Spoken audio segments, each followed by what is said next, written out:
Morning, everyone. Well, almost afternoon or noon. Waiting in line, gonna get some coffee, and then we're going to law school, advanced courses.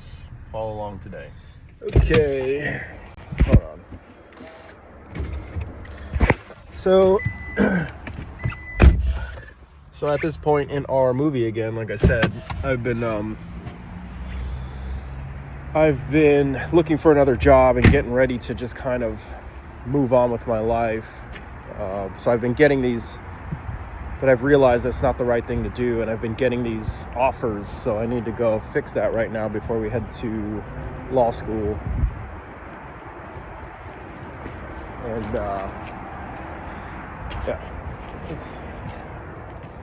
hello. All right, so I just talked to the agent that's been sending me job offers and let them know that won't be able to fill any positions anytime soon because I'm going to dedicate my time to this law school stuff, this back channel law school, which I've always been in a type of law school, a back channel, right? You go through the legal system, you start to know it. It's not formal, obviously, but I'm going to try this. I'm going to try and figure out what rights I have, what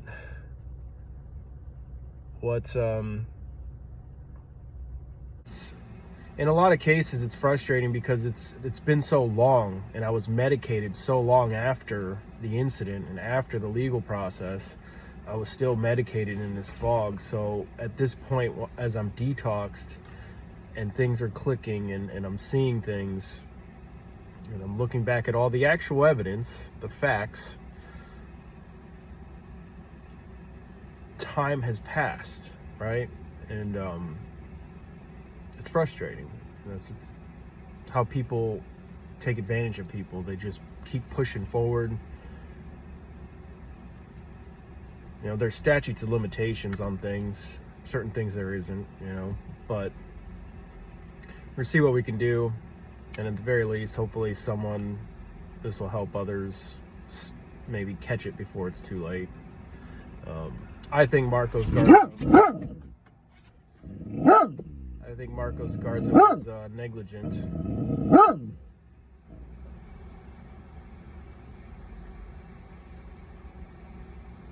think Marcos Garza was negligent. He didn't do his due diligence. He didn't do his job helping me break the cycle of abuse. He got me back to my home quicker, back into the VA system, so they can resume their reckless, negligent treatment. He didn't do his fucking job. It was a major stopping point for me and my family. And what did he do? He sent a private investigator to talk to my wife. He copped a plea deal, got me back into the streets, back into my home, back into the VA, where the abuse continued. Psychological, physical.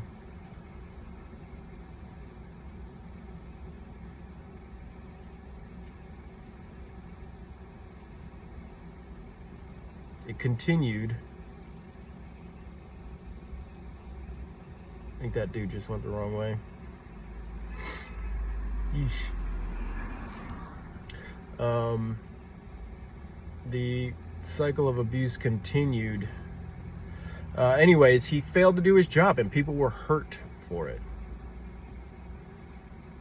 The community was less safe for it, I could tell you a lot of the things that happened and kept happening behind the scenes, on the front line of my life and my family's life. It was more, you know what I mean? So anyways,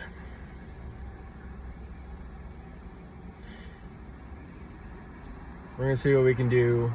We're gonna learn, and at the very least, hopefully we can help educate others on how to address these issues before it's a worst case scenario.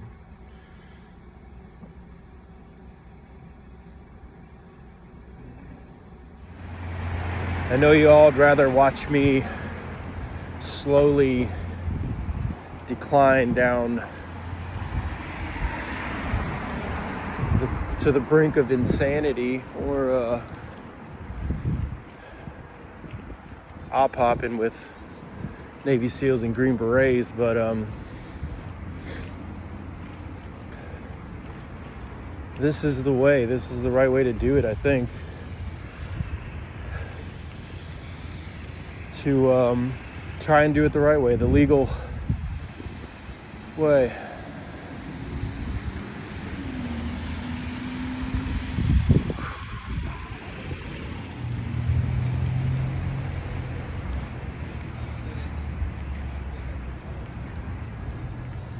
Okay, well, this is Knoxville, Tennessee, downtown. It's Gay Street over there. It's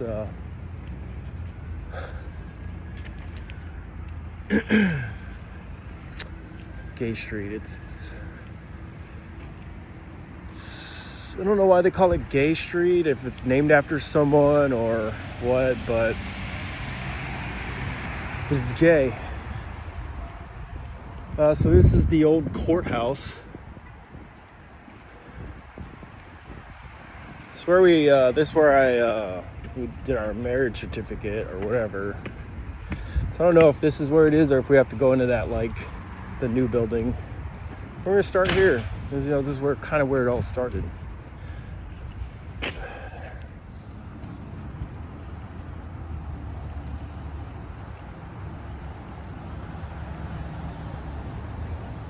Okay.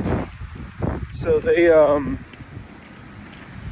not this building, it's the next door. They have more of the systems, and this is the newer building next door, which I figured. Just nostalgia.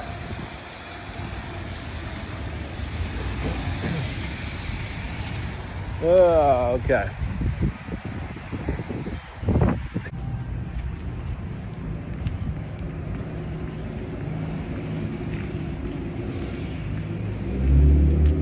Alright, here we go. Hello. I got one answer. I asked about filming in this public city building. You do need permission, so I need to go get written permission. Or I have permission, but that's what needs to happen. But sometimes when you ask one person, they kind of know the policy, but it's limited. And it's based off of the information I give someone as well, right? Like if I say, hey man, is it okay to have like my phone in here and like take a picture or this or that, or record this or that, the limited information I'm giving is, yes, you can kind of do some of that stuff, so it's true, right? But if you're actually filming and doing certain things, you need more advanced approval from, I think, the building planner or something in here. Especially if you're going to be broadcasting stuff, you need to make sure you're not broadcasting sensitive information, confidential information regarding other people, because there are a lot of things that go on. So right now I'm waiting for, they have to go retrieve the files on my case, and then I can have copies of everything. It costs money, but if you're going to be doing something like this, you're going to need all the information, sort through everything, and do things the right way. Long story short, I got permission to film in here within reason, with public space, respecting others' privacy and sensitive information, and no obvious